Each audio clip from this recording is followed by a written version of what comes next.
Luto again. Nag-uwi si kuya ng lechon kawali. Kaya ito, ipapaksiw natin siya. Lechon paksiw ang gagawin natin. Uwi yan ni kuya, lechon. Galing yan sa kanyang extra work. Alam mo naman si kuya, magaling mag-extra yan. Lechon kawali. Sarap yan. Ito, naglalabas si mother at saka nagluluto. Uwi ito ni kuya eh.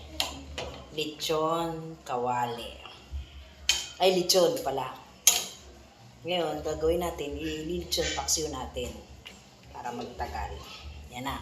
Naisang kutsa na natin sa bawang sibuyas. Tapos yung sabaw ng sauce ng lechon. Sarap. Lagyan na natin siya ng konting suka. Lagyan natin siya ng konting suka. Tapos mamaya, pag kumulo na siya, lalagyan na natin siya ng suka.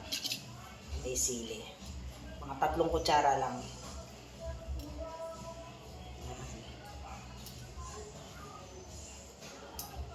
Yan. Tapos kuha tayo ng sili.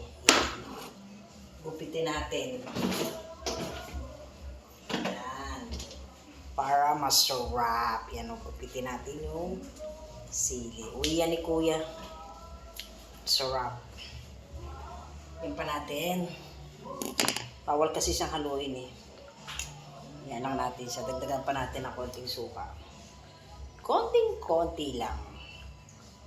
Yan. Tapos mamaya, lalagay na natin yung Mang Tomas. Yan. Kumulo siya mamaya. Sarap. Sarap nito. Lechon. Yan. Tapos pinakasabaw niya, yung sabaw ng lechon. Hindi ko na nilahat kasi ang dami. Grabe. Natin siya. Mamaya natin hahaluin kasi bawal pa siyang haluin kasi suka yan. Mamaya natin haluin. Yan. Happy na naman ang aking wrap. Lechon. Lulutuin natin siyang lechon paksiw para magtagal. Kasi yan ang gusto ni Kuya, lechon paksiw. Namimiss ko tuloy si nanay. Ang galing ni nanay magluto niyan, lechon paksiw. Promise, ang sarap. Panalo luto ni nanay niya pag nagluto yan ng ganyan. Lechon paksiw. Namimiss ko tuloy si nanay. Ang galing ni nanay magluto niyan, lechon paksiw. Nag-uuna-unahan na kami magkakapatid pag nagluluto na si nanay na lechon paksiw. Tsaka paksiw na bangus. Wow! Namimiss ko tuloy si nanay sa mga ganyang luto, yung mga paksiw. The best ang paksiw ni nanay. Walang makakagaya ng paksiw. Kahit ako, hindi ko siya magaya. Paborito siya ng mga anak ko din. Paborito rin namin mga magkakapatid. Pag nagluto na yun ng paksiw, wow, the best. Ito, busy si mother. Yan. Lalaba ako. Nagluluto. Ganyan ang buhay ng nanay. Yan ang tinatawag ng mother life. Kaya, happy lang. Enjoy lang ang ating life. Diba? Pero at least, may free ulam na ako na dala ni kuya. Konti lang doon kukunin. Pero di ako kasi nung kumakain na sa gabi kasi medyo, alam mo na, may edad na tayo. Kaya ninid na natin mag-diet konti. Kasi mahirap magkasakit sa panahon ngayon. Kumulo na siya. Pwede na natin siyang haluin. Bawal daw kasi yan haluin pag hindi pa kumukulo. Yung kalalagay mo lang ng suka. Kasi sabi ng tatay ko, hindi daw patay daw ang acid o hindi masarap ang paksiw. Kailangan ngayon mo siyang mabuti. Pakukuluin muna. Ngayon, ayan na siya. Kung gaano siya kasarap. Tignan nyo naman, balat siya. Pero ako, hindi ako mahilig sa lechon. At di rin ako mahilig sa baboy. Mas better pa sa akin ang okra at talong. Wow. Pag yun ang ulam ko, napaparami ang kain ko. Pero pag ganito, di ako masyado sa ganitong pagkain. Alam mo naman, laking mahirap, kaya ganyan, sanay sa pagkain simple. Yan. Tikman na natin. Kulang pa siya sa suka. Yung kay nanay kasi, naglalaban yung asim, tapos yung lapot ng sauce ng lechon, tapos masarap. Yung pag naano mo sa labi, wow, mapaparami ka ng kain. Yun ang ganun ang luto ng nanay ko. Sa amin magkakapatid, wala pang nakakakuha nun. Pwera na lang, lahat naman kami magkakapatid masarap magluto. Wala sa amin hindi marunong magluto. Kasi tatay ko magaling magluto. Kaya kami, hindi naman mayabang yarn. Pero totoo talaga, ang tatay ko masarap magluto. The best siya. Tsaka nanay ko. Walang panama. Ang panama ni tatay sa pagluluto, kaldereta. Si nanay naman, puro paksiw. Mga bata pa kami, pag nagluluto na yan, nanay ko, grabe.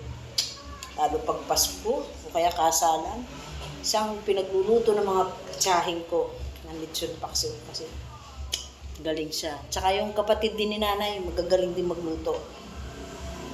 Kaya, laking kusinera talaga kami. Mga lahi namin talaga magagaling magluto.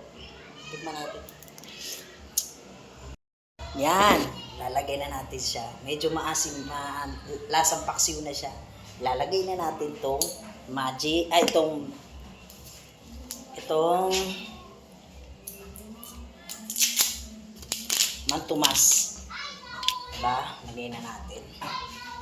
Lahat natin. Masarap. Diba? Yan. Lagay na natin lahat.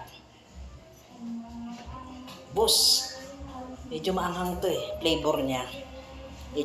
Flavor niya maanghang. Lagay na natin yung mantumas. Ayan na. Lagay na natin siya. Para medyo malapot na siya. Wow.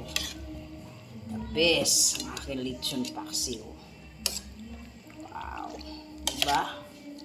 Sarap. Ayan o. Kanin pa more. Pero di ko talaga makukuha. Ewan ko lang. Tapos talagang paksiw ni lechon paksiw ni mother. Yan o.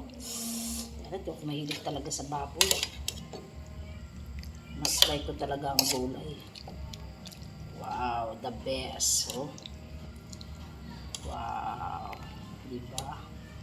Sarap. Wow. Ayan o. Wow, sarap. Tikman natin kung masarap. Pwede na sa panlasa. Tikman na natin.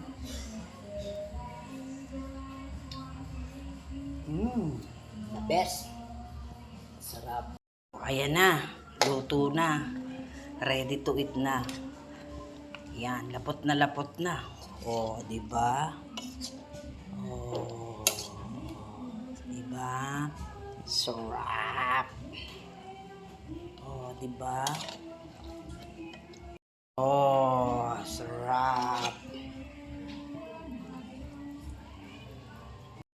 Pwede na. Ready to eat na. Mga kanong malapot na malapot. Ayan o. Malapot na malapot siya. Medyo nilagyan ko ng konting pampalapot yung harina. Para medyo malapot. Kasi kanina hindi siya malapot eh. Kahit may sauce na siya ng lechon. Ng sauce ng lechon. Hindi siya malapot. Hindi malapot yung sauce ng lechon. Kaya nilagyan ko ng pampasarap. The best. Kain na tayo mga ka-mother life. Gandang gabi sa inyo lahat. Sana nasa mabuti kayong kalagayan. Mama! Ingat tayo lagi. Kasi medyo maulan. Happy lang. Let's eat na. Ba't hindi ako kakain? Kasi bawal kumain sa gabi sa mother life. Healthy life muna tayo ngayon. Kasi medyo dad na. Mama! Mama! Mama!